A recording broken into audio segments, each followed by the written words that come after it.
Welcome to what we hope is the pilot edition of Inside the Mass Comm Studio. It's a yearly thing that we hope to get started in which alumni who are part of the Mass Comm department, when they come back to campus, we hope to sit down, kind of have an informal conversation with the alums who come back and just kind of talk about how things are going in the real world and how their time at Valley has shaped their lives. And so I'm going to begin today by starting off going back a few years.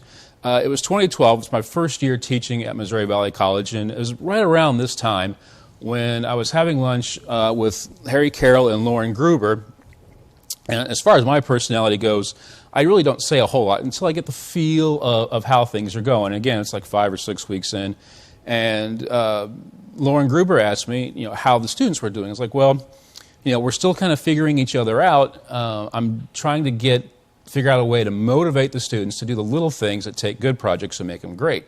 And he looked at me and said, well, not every student can be Lee Peak. And I looked at him and I was like, Lee Peak? He said, yeah, he's this radio guy. He was kind of a good kind of caught in his mouth, and he corrected himself. He was a student here, and 15 years or so ago, and he's doing radio in Wisconsin now. I'm like, Lee Peak?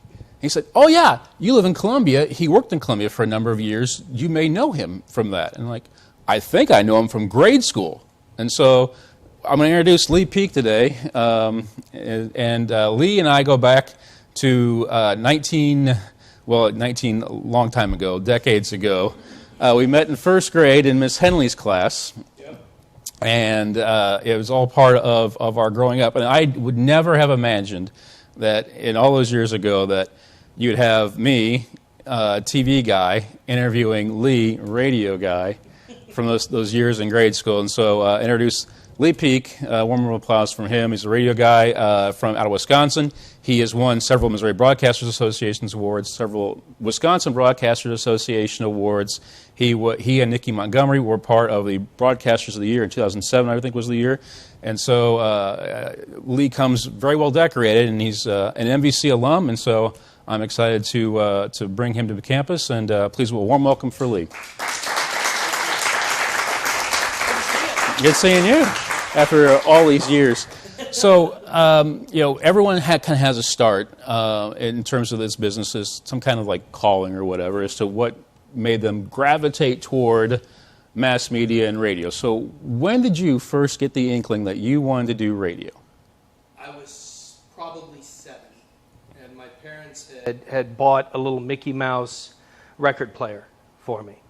And, back in those days we had 45s, the 45 records. And I would sit in my room, I'd listen to my 45s, and I would try to talk up the front of the song like the radio DJs did, trying to, what we now call nail the post. I was trying to learn how to do that. I was teaching myself how to do that. So that was probably 6, 7, 8, somewhere in there. So yeah, first or second grade, I kind of had a hankering for this, and that's where I got started, sitting in my room. How influential was radio in those formative years for you in terms of your perception of mass media? I listened to it all the time. I mean, and you think in terms of, you talk to artists, or actors, recording artists or actors, and you ask them who their influence were. I think even with radio being a performance industry, I had influences too. And, guys like Randy Miller that were in Kansas City that you may remember if anybody's from the KC area. Even as I got older, some of the more national, the Howard Sterns of the world, and the Rush Limbaughs, whether or not you like his politics, he was a great broadcaster and could pull an audience. He listening to Kelly Urich out of Kansas City was a guy that I actually stole a lot of bits from when I was working in Columbia. I would listen to him going back to Missouri, and I would literally take notes as I'm driving. Say, okay, I got to do that on the air when I get back. So I actually reached out to him quite a few years ago and said, thanks for all the material, and he just kind of laughed and said, way to go. So those were some of the influential people as far as the broadcasters go, and that doesn't even account for faculty here. Okay, and that's my next question. What transpired to get you to Missouri Valley College? Well, I came here as a theater major originally. because radio, I didn't have access to any kind of doing radio when I was in high school, but I was active in speech, I was active in forensics, I liked doing debate, and I was in the theater program at my high school, which was St. Mary's in Independence, Missouri. Our Penny Keevitt was the drama instructor, and she was a Valley grad. And she knew Rita Ludwig, who I'm sure a lot of people here would know, the name anyway, if they've been here for any amount of time. And Rita came back to the green room after a performance. We were in the middle of a show called Our Town. If anybody knows anything about theater, knows the show. I had the lead in the show, and she came back in her own Rita way. And she said, "Late." That was how she talked. It was the craziest thing. She said, "Would you like to come to Missouri Valley with us?" And I said, "Sure, but I'd like to put on some pants first." I was literally standing like in like a long shirt, and I was in the middle of a wardrobe change. And so she got me to come here on a scholarship, and when I was touring the college, I found the radio station upstairs, and I said, "Okay, this is it. We got to do this." And I don't know that I was a theater major for more than maybe 2 months, and I switched my major to broadcasting. Lost the scholarship. My parents were very happy about that, because when you switch your major, obviously you lose the scholarship that brought you here. But started up at the radio station, never looked back. What kind of influences did the mass comm professors at the time have on you? And can you talk a little bit about your relationship with Gruber especially? Well, Carl Bean ran the radio station. Eventually, Gruber came into the picture. He ended up taking over as dean of the department. Gruber...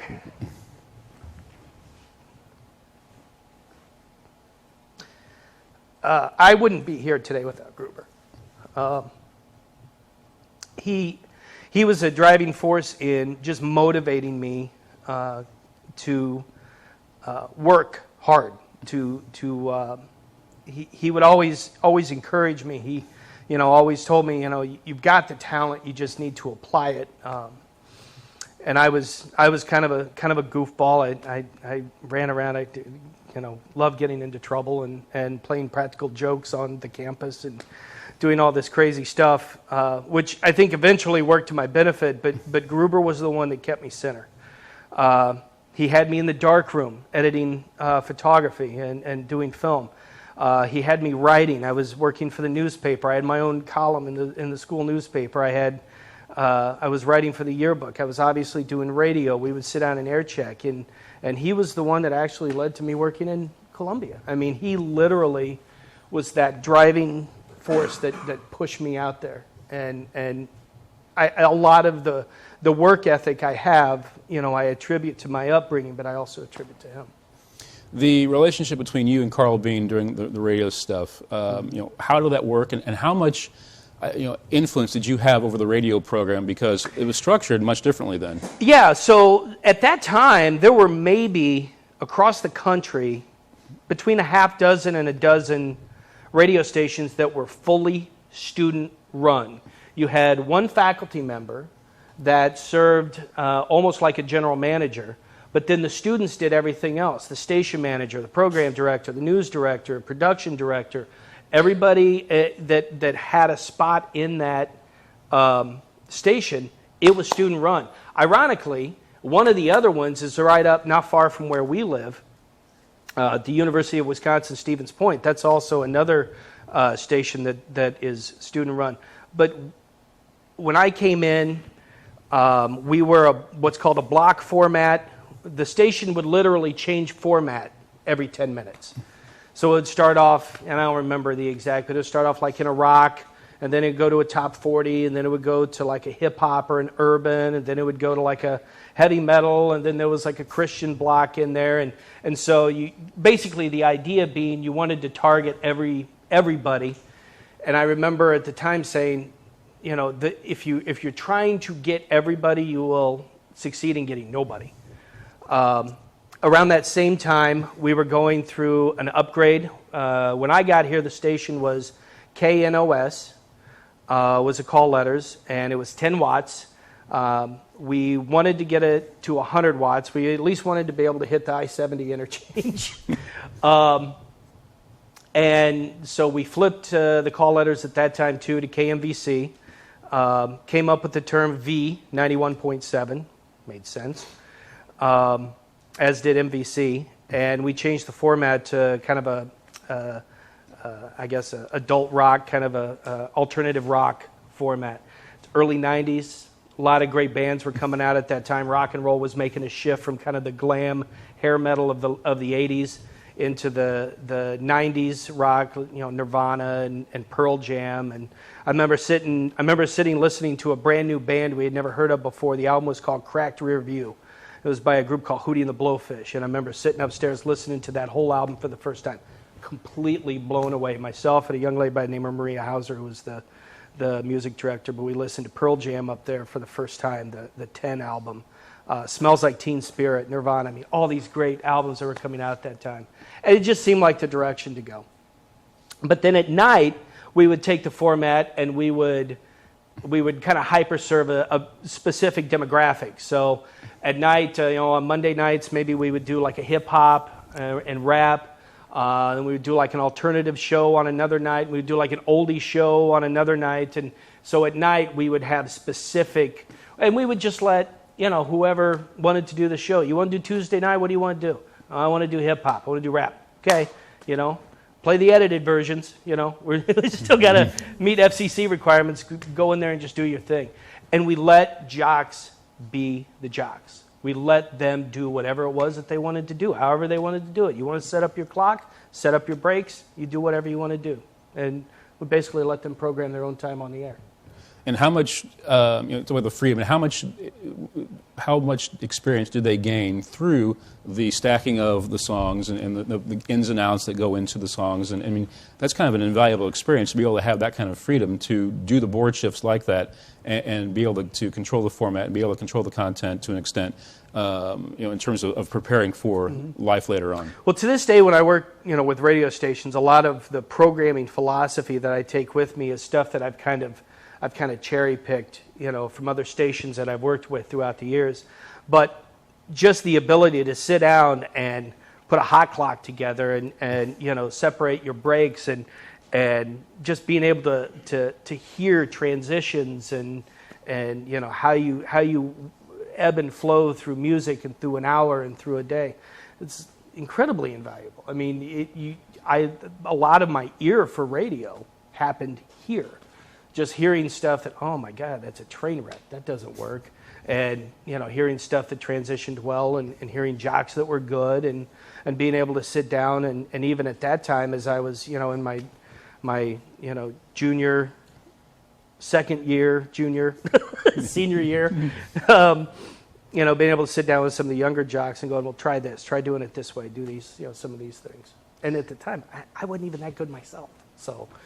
So if there's a bit you remember from your time at Missouri Valley on the air, there was one that stands out in terms of like bits or like transitions or something you accomplished from Valley, from your time up at KMVC. I called my mom, and obviously we set this whole thing up, but I called my mom to wish her a happy Mother's Day. And she just asked me a whole bunch of embarrassing questions like, are you eating all your vegetables? Are you changing your underwear? And we set this whole thing up, and I could audibly hear Lauren Gruber down the hall laughing out loud at the whole conversation. I remember that. We did the morning show as myself. Amy Kreitler was my partner. We had a news girl that I don't remember her name because we always just called her Buffy. And she was a hoot.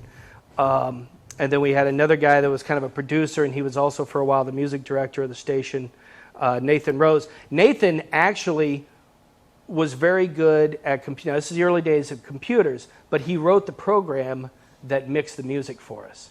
So he would put in all of the songs into this program that he had written, and it would shoot out a music log with everything spaced out the way it was supposed to be. So there was a lot of really good people at that time up there, and again, all student run. We were, It's kind of like, what do they say, kind of like the wolf running the hen house, but we were enjoying it, and we learned a lot. For the news side, one of the things that the students get tired of hearing me say is that opinions are not facts. And so from that angle, where do you see the journalism of today as compared to what it was, say, 15 years ago? And we'll get back to non-serious stuff in a second. But just kind of on that angle, from you as more broadcaster, less news, how do you see it progressing?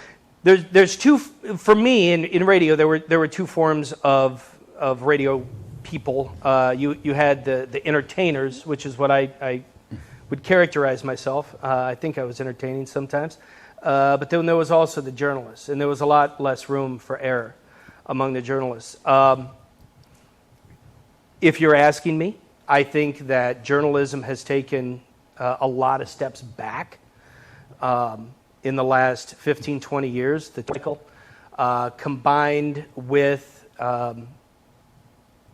the social media aspect. It's caused us to become a lot more, I think, tribal. Everybody kind of picks a side, and that's where they go to.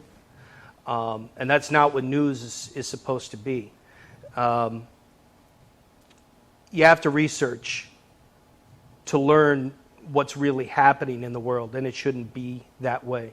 And I get it. The days of Edward R. Murrow are gone. They're far past us. But the one thing that I do take away is that the journalism industry has kind of taken on the social media model, in the sense that it is looking to offer to people less truth and more a sense of, and the term I'm looking for, the ability for them to feel comfortable in their tribe. Validation, I guess, in the way that they believe, and there's more of that and less just real hard, straight ahead news. I can see it and it's in both sides, and I'm not picking on one side or the other. I'm not picking on the MSNBC crowd or the Fox crowd. It is what it is. We've kind of split like this, and in the process, so have we as a nation. I think that's a testament to where we're at in the journalism industry. I think it's sad. I hope we get back to it. It's the generation now that's going to bring us back to that, and I hope you do, because we need it. We need a lot more of that and a lot less of the tribal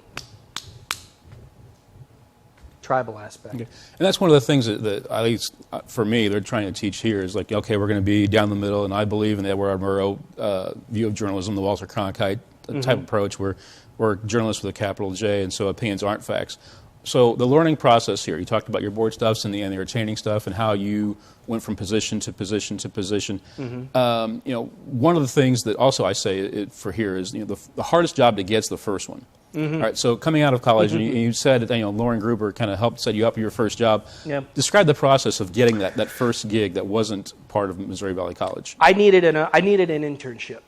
I needed internship credits, and I was sending out air checks to every single radio station I could think of, Kansas City, St. Louis.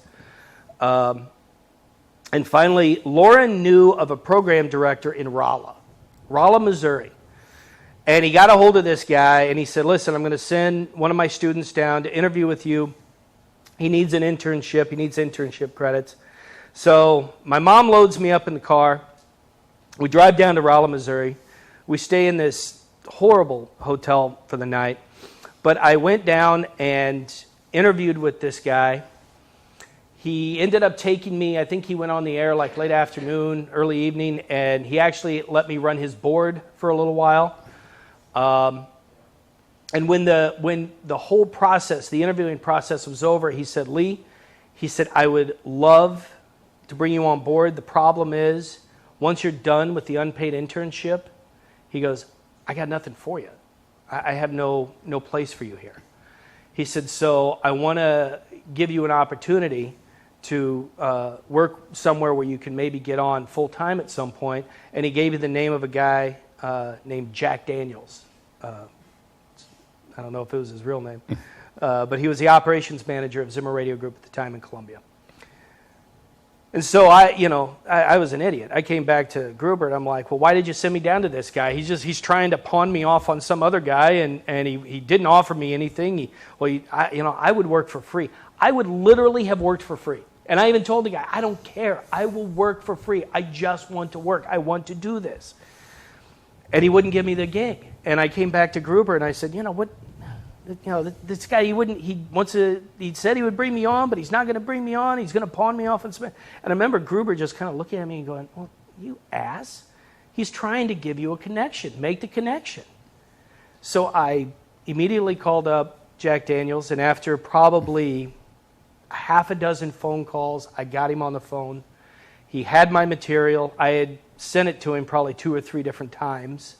Sending him the same thing over and over again. Well, maybe he didn't get it. Well, maybe it got lost. Maybe he threw it away. I don't know. I'm going to send it to him again. So I just would stay top of his mind if anything broke on his end. And he said, sure, come on up. And I interviewed with a guy by the name of Aaron Worsham.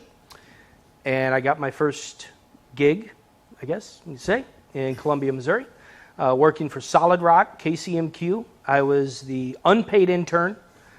But he gave me an opportunity to voice track Saturday and Sunday nights on their rock station. And that was my first professional gig. And how did that evolve into full-time work?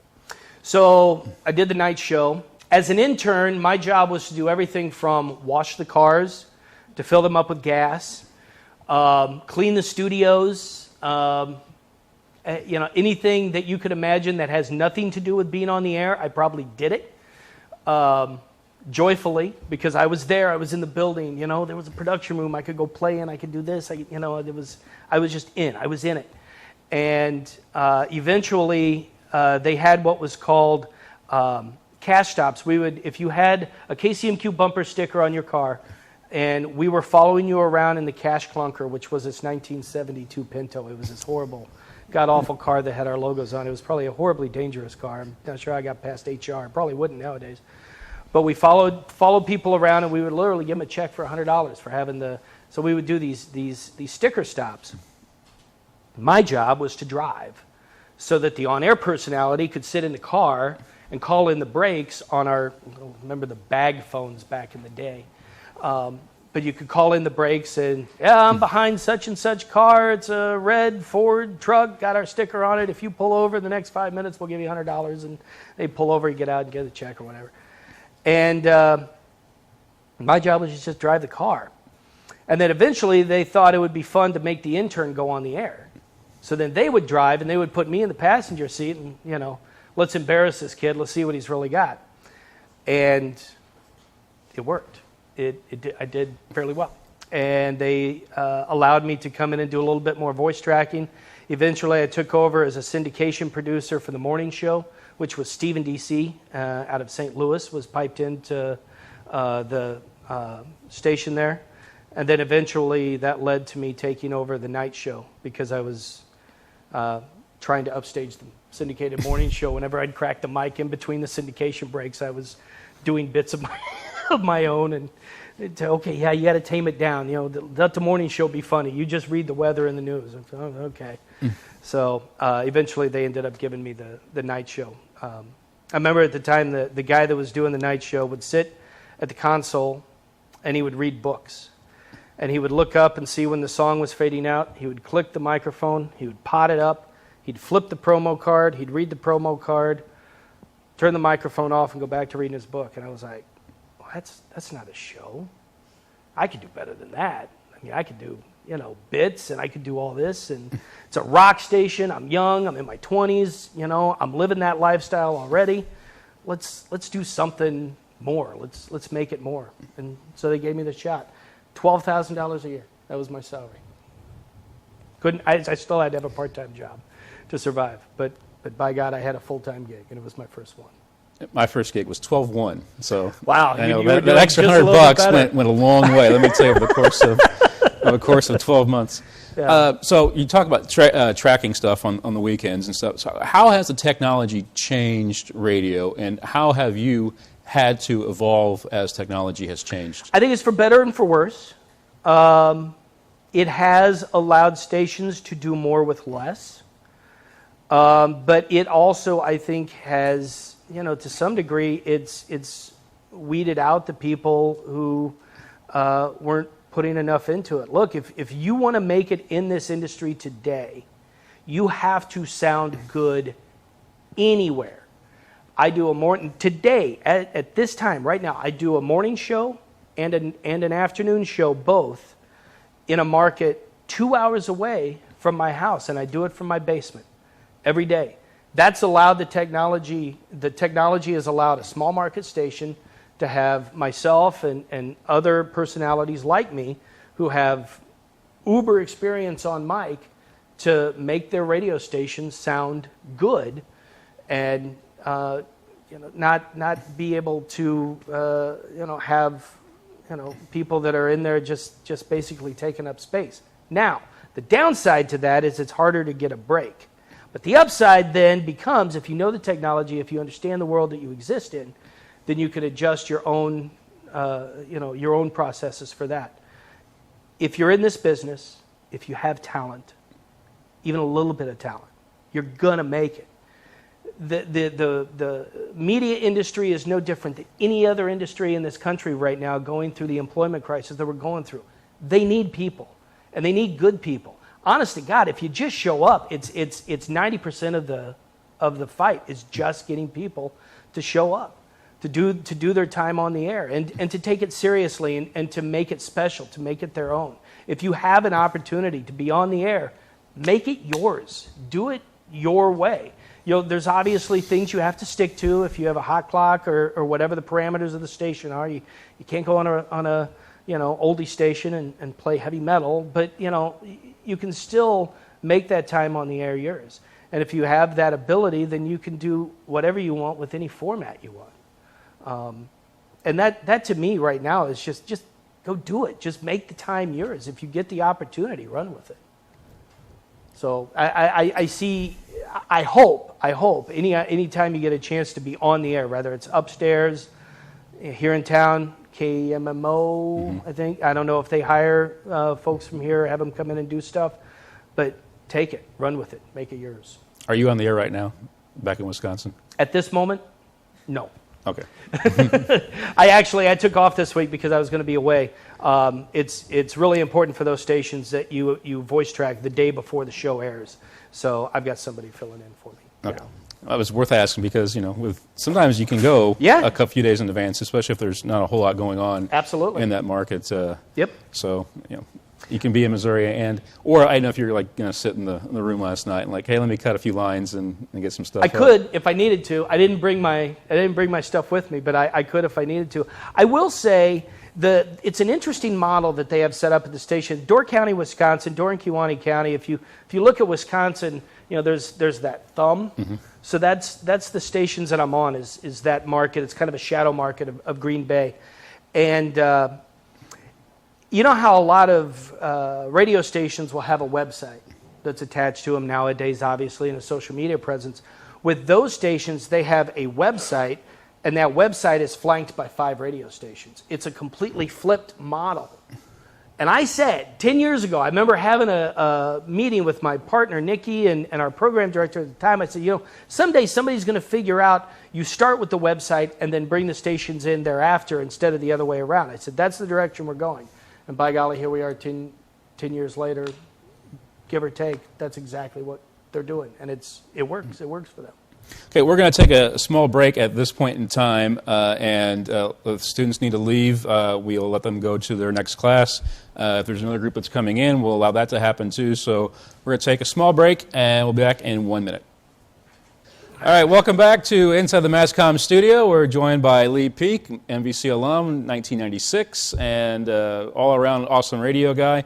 Before the break, you talked briefly about how technology is kind of changing things and how websites driving traffic to the stations instead of the other way around. When you were here, it's probably 7 or 8 years ago now, you did a little mini conference, kind of a panel about how social media was changing media.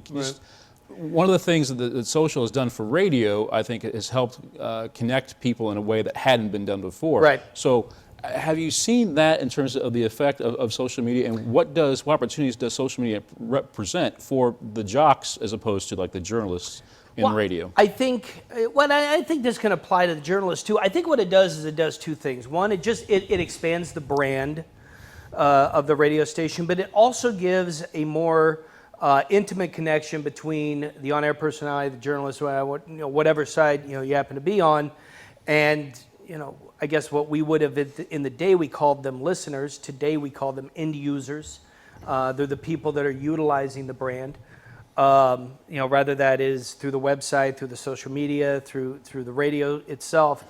One feeds the other, and that was what I actually came to speak about, was that you have your website, you have your social media outlet, which could be Facebook, could be Twitter, nowadays obviously Snapchat and Instagram, and then you have the radio station itself, and one just feeds to the other. So you put something on Facebook, which drives people to the website, which drives people back to the radio station, who drive people to the social media, which drives them to the website. I mean, it's constantly cyclical, and then the only argument becomes, well, what comes first? It's like a chicken and the egg argument, and what is more important? They're like cogs in a wheel. Without one, I don't know that you're a complete radio station if you're missing either one of those. So, and to your point, and the stations at DoorCountyDailyNews.com that I'm associated with now over in Door County, they have a very interesting model in the sense that they start with the website. That's where their start is.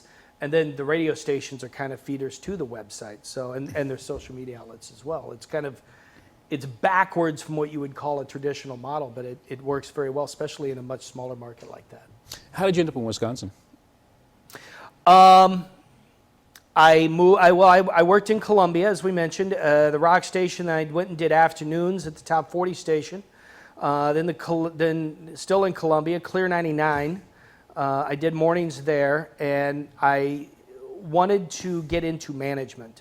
And there was an opportunity with Midwest Communications, which is based out of Green Bay, to go and work for any one of their radio stations. I think I was talking with the vice president of the company for probably, had to have been close to a year before they actually, I was up for a gig in Green Bay doing afternoons at the Top 40 station. They had me maybe a program director at a classic hit station in Michigan, and finally I landed as the assistant program director and afternoon guy at a station, WDEZ, in Wausau, Wisconsin, which is smack dab in between Green Bay and Minneapolis, and hated it. I was going to spend 2 years there, and I got there, I moved there in December, and I thought I had made the biggest mistake of my life, because even the day I moved in, it was snowing. And it was cold, and it was icy, and it was just this, everything you think of in terms of Wisconsin, it was that day. And for that first year, I hated it. I had a girlfriend back in Columbia at the time, and we ended up breaking up, and I couldn't get out of there fast enough. And I really wanted to get back to Kansas City or St. Louis, because I was from Kansas City.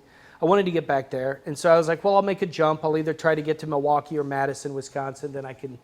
It seemed like an obvious jump, because that's what you do in radio. You jump around. And then I met this little redhead, and we ended up getting married and having a couple little redheads of our own, and I never left. It just kind of stuck around. I love the community. I love the area. I love the people.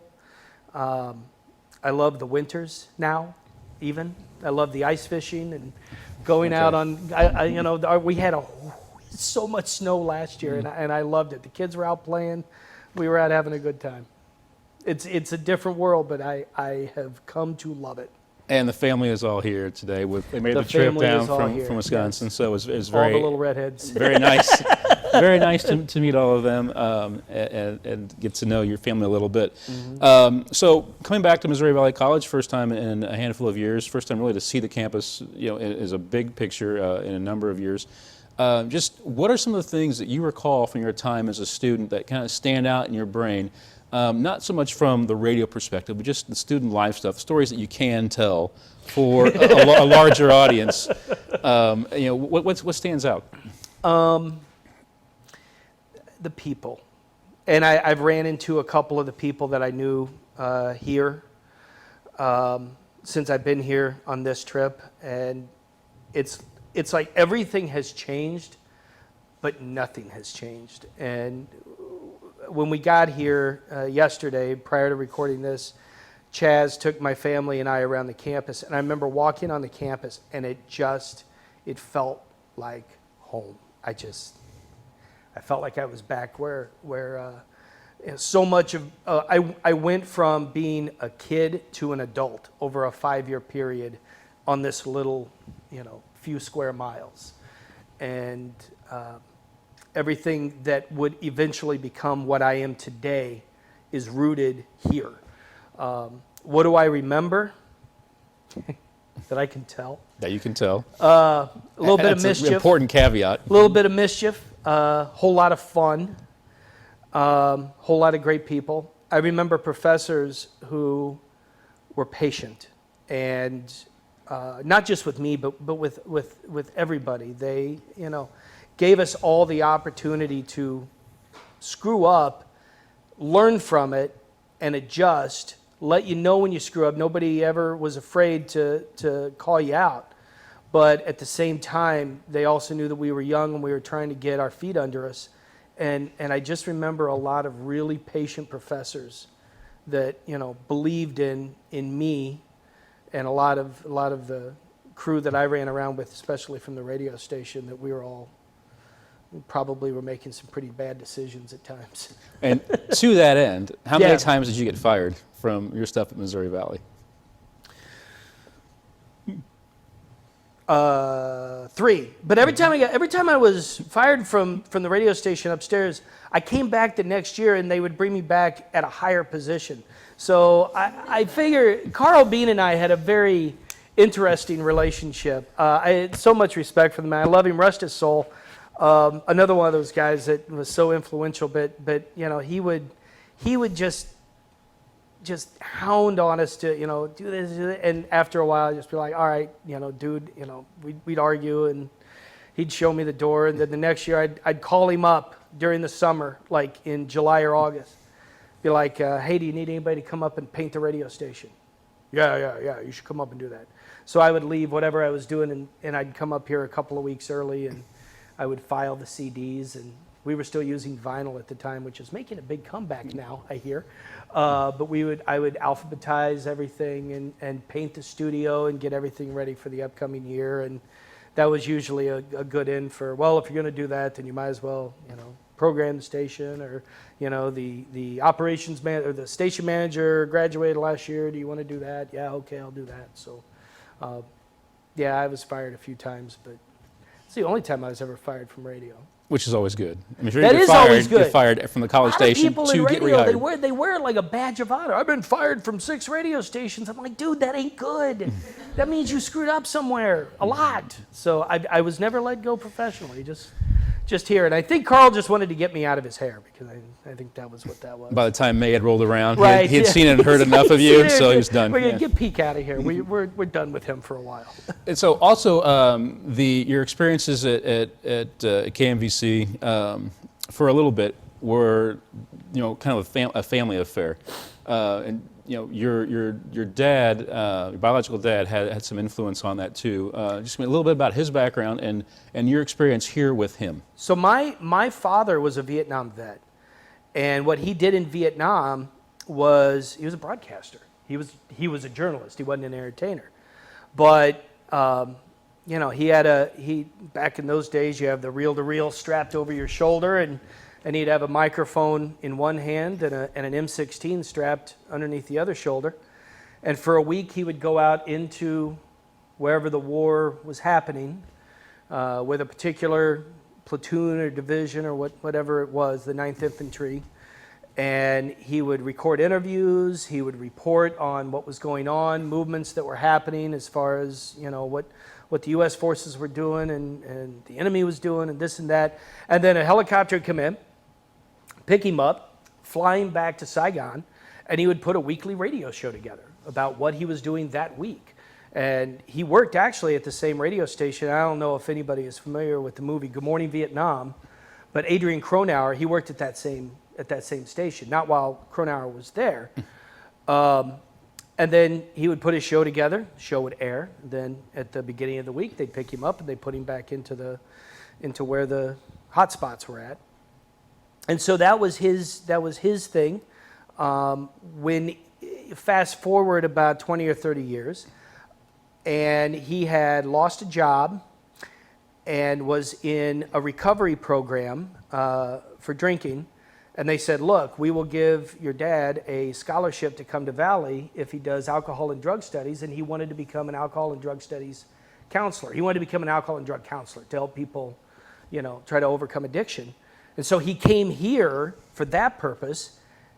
At that time, I was a station manager upstairs, and I went to Christy Bradley over in the Student Life Center, and I said, I want my dad to work for me in the radio station because he's got a history doing it. And so he came in and he did an oldie show. Once a week at night, he would be up there. And so for a very short time, my father worked for me upstairs. You didn't fire him? No. Okay. No, I did not. It was a time when he and I, and it wasn't long after that he passed away. But it was a time when he and I really kind of bonded, and it couldn't have worked out any better, knowing what we know now. But yeah, I remember that he would be up there, and he'd have to.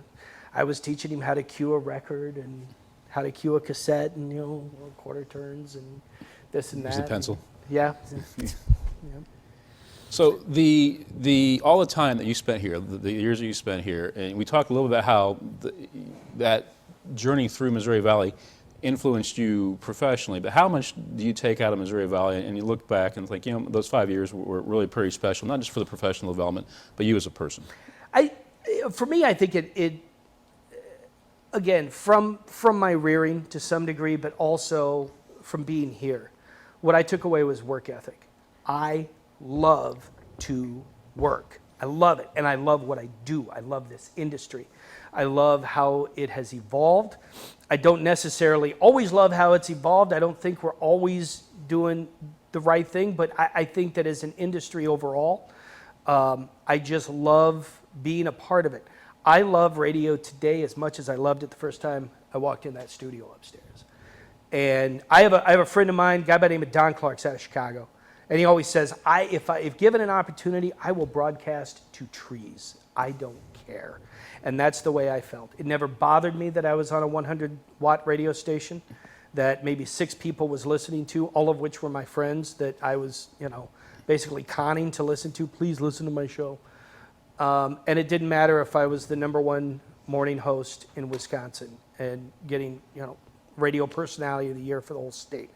It didn't matter. I didn't love it any more or any less depending on where I was. I don't love it any less now that I'm working out of my house and doing these voice tracking opportunities and music consulting and all the other stuff that I do out of there. I just love it, and I want to do it, and I just want to work. If there's anything I took out of my time here, it was just, if given an opportunity, grab it, because they don't come along every day. And you may screw up. And don't get me wrong, I made a lot of mistakes along the way. Get my wife up here for the next interview. She'll read a laundry list. But I honestly have every single mistake that I've made, every single success that I've had, nothing has it's all been a part of that process of where I'm at today and doing the things that I do today. I love it. I can't imagine doing anything else. I can't imagine a day going, I want to retire and I don't want to do this anymore. I walked away from this industry in 2011. I was at the top of my game. I had one of the top-rated morning shows. My partner and I were highly decorated by the Wisconsin Broadcasters Association. By all accounts, I had zero reason to walk away. And due to some things going on in my life, my children were very young. I was fairly newly married within the 5 years or so. It was just that morning schedule of getting up at 2 a.m. and planning a show and executing a show and then going to bed at 6 o'clock every day. Wasn't real conducive for family. There were issues within the station that I just didn't want to be a part of anymore. I walked away. I still to this day don't think it was a mistake. Might have been a mistake the way I did it because I didn't really have anything lined up afterwards and I was unemployed for a while. But even that led me to what I'm doing with Door County and the Christian station that I work with now in, I'd be remiss if I don't mention them, 89Q there in Wausau. I can't imagine doing anything else. And I have another job. I do sales for a multimedia conglomerate, Charter, Spectrum. Everybody knows who Charter is, right? Spectrum. I do digital and television sales for them in our market. But this is my side hustle, and I can't ever imagine doing anything other than this. I could do anything else, but I got to be doing this. Have you ever worked a day in your life in terms of radio? No. There you go. No. My grandfather said, I know a lot of people, I've heard people say it, if you love what you do, you'll never work a day in your life. I tell my family, I got to go downstairs and work, but I mean, it ain't work. I just go down there and play. And it's the same today, sitting down there in my studio at home, as it was when I was sitting up in that studio upstairs. I'm still just a kid playing. Hasn't changed at all. So in terms of the extra effort, and so like you said, you're coming into the summers and you'd be here before classes start. Mm-hmm. How much do you think that helped you evolve and like get things out of the way early that helped you become broadcaster of the year and stuff like that, and be so decorated in planning, Missouri and Wisconsin? It was about planning. And a lot of, what I don't think what people need to understand is there's so much planning that goes into even executing a good hour, a good break on a show. It wasn't tightly scripted, but my partner and I would go over things, in the morning when we got there. Okay, we're doing this today, we're going to do this, we're going to do this. Conversations. We would riff off each other off mic.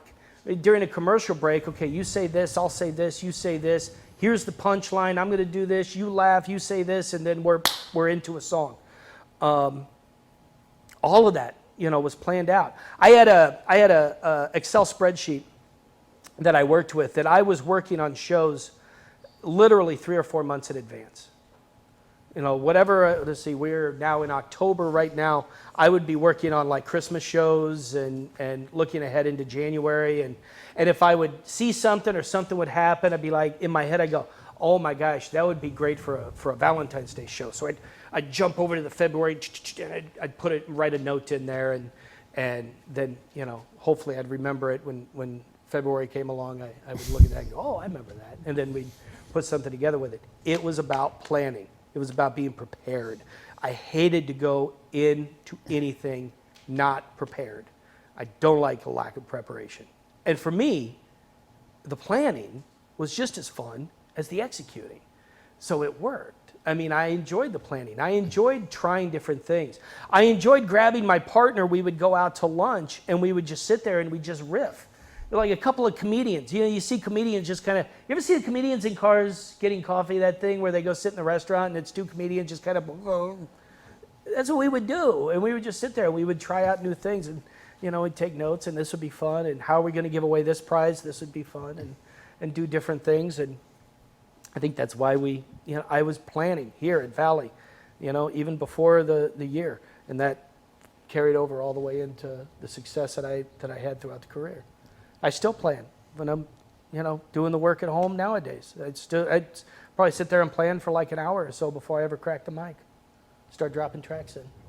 So as we start to wrap things up here and get the students on their way and get ready for homecoming soccer and football matches, for the students who are heading out into the world, what's the great Lee Peak advice from today's Missouri Valley College students all these years after How do you feel about accounting? Yeah. Here are 2 things I will tell you, and I mean this with all due respect to every single person in this room. Nothing is owed to you. If you believe for a second that even because you have a diploma that it is owed to you, you will fall on your face. Do not believe for a second that anything is owed. I wanted to prove to anybody that would hear me that I deserved to be where I was at. But I had to convince them. When I got that gig in Columbia, I literally was washing cars. and I did it with enthusiasm and just to be a part of the group and the process and what we were doing. Hey, it was cool. I got to go to concerts and meet some cool people, but at the end of the day, just being in that mix, you know, I wanted to prove to them that I deserved this, that I deserved to be where somebody else was whenever that person left, put me there. I deserved to be there. And it didn't matter what it was. If I had ended up being the production director and was writing commercials and cutting spots, that was okay. You know, I liked the aspect of being on the air, but I just wanted to be in that mix. And I never felt for a moment that anybody owed me anything. I never went in and said, I got a degree, I deserve this. I never said that. I never went into Wausau and said, I did all this in Columbia, I deserve this. I wanted to prove it every single time. So that was one. The second side of that is when you get the opportunity, take the opportunity. Don't let it pass you by. Even if you screw it up, there's something to be learned from failure. You won't always succeed. We've done a really bad deal to kids nowadays where we feel like they need to succeed every single time. Failure builds character. And if you fail, you walk away. You know, you kind of lick the sores and then you jump back in and you go again. But if you get the opportunity, take it. Run with it. You know, even if it's, we need a shift filled upstairs on the radio station up here. Go do it. Make it your own. Because I guarantee you, somebody at some point is going to say, what do you think? What would you do if you had the opportunity to do this? And that's happened to me. And you say, well, I would do this and this and this. And they'll go do it. And then it's yours. Then you can own it. Yeah, don't ever think it's owed to you. And always just grab it and go. Enjoy the work. Enjoy working. I know that sounds weird. We're supposed to have jobs and we need to earn money, and you know, someday you'll be married and have kids or families or whatever, and you feel like you have to go do it. And there were days when, listen, man, it's hard getting up at 2 a.m., 3 a.m. to go in and do a show and be funny. It was hard, but I enjoyed it. Just enjoy the time, enjoy the opportunity, because the lifespan in this industry, typically 6 months to 2 years. And I'm pushing 30 years now. So, and I know it's just because I've enjoyed it, I've loved it, and I've welcomed every opportunity I've had. In fairness, some of the students have a hard time being in bed by 2 or 3 a.m., let alone letting up. I did too. I didn't do mornings when I was young. So, and that might be from my director back there. You know, I did not do mornings when I was young. I was up at 2 a.m. a lot of times, but I wasn't getting up. All right, and Lee's going to be around for students who want to talk to him, pick his brain a little bit about radio opportunities and some of the things that he's done. So on that note, I'm just going to end with who are the strangest people ever crashed in your living room? Matchbox 20. Matchbox 20. A couple of the guys from Matchbox 20, we were doing a show at the Blue Note in Columbia. And the show got out, and Rob Thomas is the lead singer. He comes up to us at the radio folks afterwards. He goes, "Oh, you know, what is there to do in this town at this time of day, time of night?" I said, "Nothing. Everything's closing up." He goes, "Well, where do you?" I said, "Well, we go to each other's houses, I guess." He goes, "Good. Where do you live?" And so we ended up going over. I had this little, oh my God, it was this awful basement apartment in Columbia. It was awful, awful, awful. And cockroaches, the whole bit. I mean, imagine the worst, and that's where we were. And we ended up in there till probably 4 or 5 in the morning, just playing guitars and doing what you do at 4 or 5 in the morning when you're young and hanging with rock stars. With Matchbox 20. With a few of the guys from the group. Yeah, that was fun. A lot of those kinds of opportunities came along. You get to meet a lot of great people. You get to see a lot of, and they're people. I always say this. Some of them are nice, some of them aren't. They're no different than real people. You know, I say real people, they are real people. They're no different than anybody else. But that was a fun time. Thanks for bringing that up. Oh, yeah, absolutely. Well, I heard that. I was like, yeah, I have to touch on that a little bit. The best part of that story is there was a party next door at the house next door from where we lived, and my roommate at the time was over there at that party. Somebody walked up. The way he tells the story, somebody walked up and tapped him on the shoulder and said, "Dude, I don't know how to tell you this, but Matchbox 20 is in your living room. And his exact response was, oh, Lee's home. So the party, everything kind of shifted over to that side. So, and we had a good time. All right, and with that, we will conclude this this premiere pilot edition of Inside the MassComm Studio. Thank you very much for watching, and to my students, thank you very much for participating in this event. If you have any questions for Lee, you can pick his brain over the course of the next few hours while he's here. Love to talk to you. I love talking about this. And we'll wrap it up with that. So once again, thank you, Lee Peak, NBC, Class 96. Thank you, guys.